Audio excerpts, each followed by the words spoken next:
the Honorable Governor to address the gathering.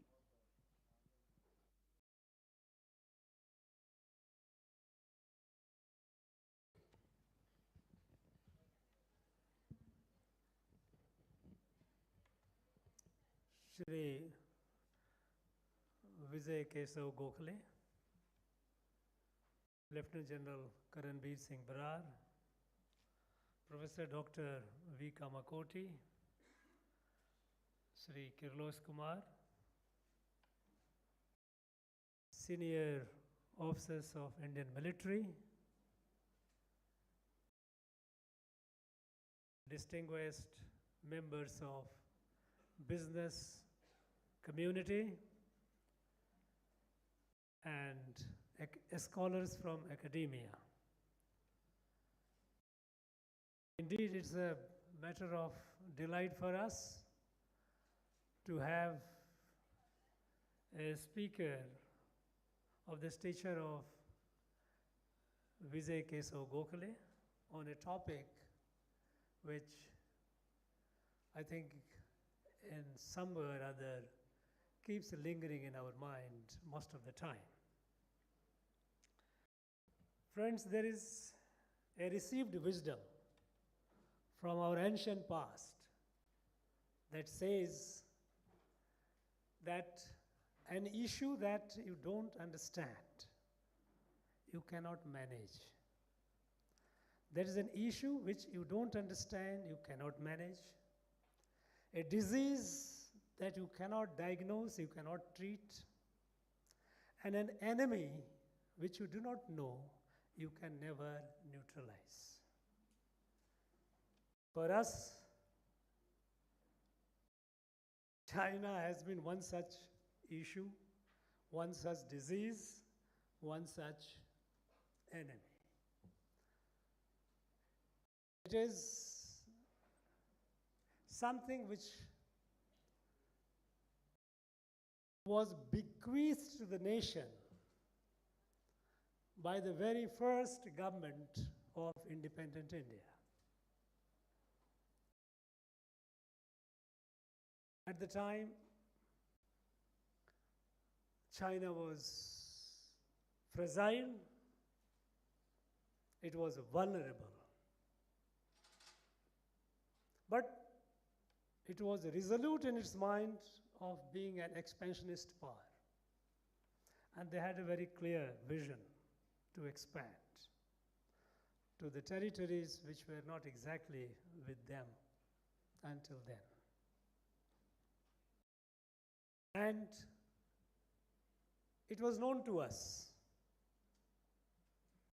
those of us who are familiar with Sardar Patel's letter of 7th November 1950 to then Prime Minister, a long letter, prophetic letter. China was just knocking inside Tibet, and Sardar Patel had written that long letter, how it was going to impact India.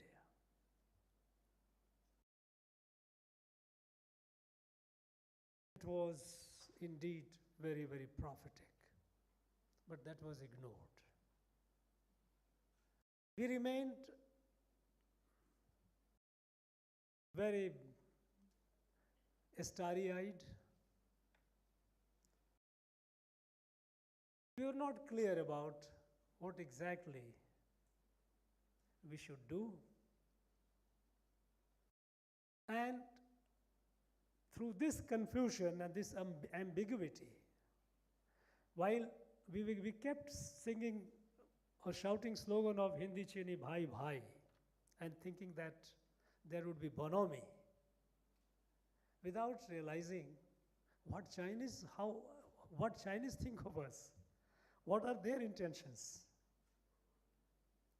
We kept offering the cheek on which they slapped, we kept offered the next cheek. Okay, you slap more.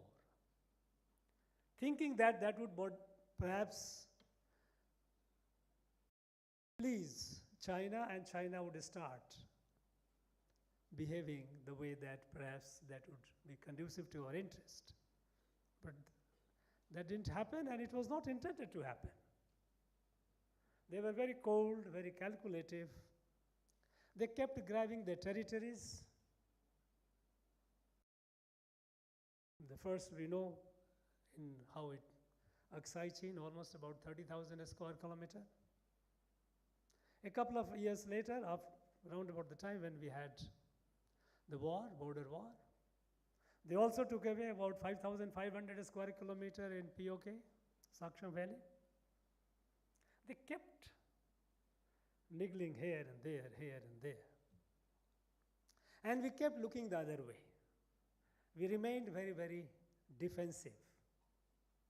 Thanks to our armed forces, our military, that in the adverse situations, without much equipment, because at the time we were all thinking that we were the leader of a peaceful world. How can we talk about military?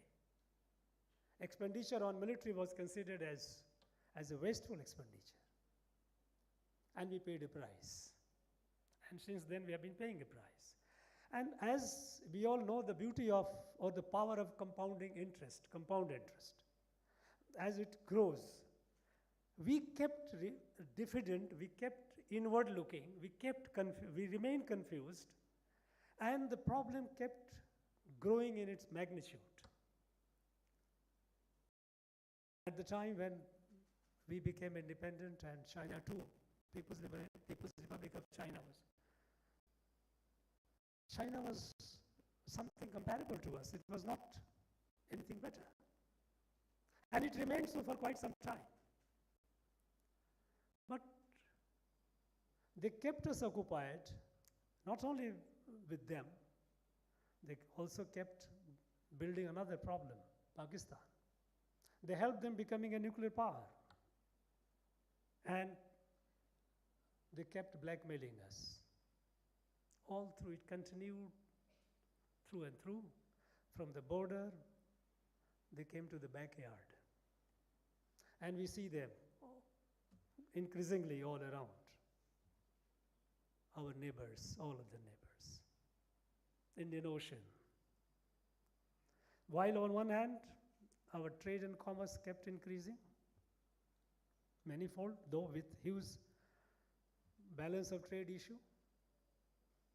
On the other hand, our armed forces remained eyeball to eyeball. Situation changed 10 years later with the new government coming in Delhi. Have been resisting because for the first time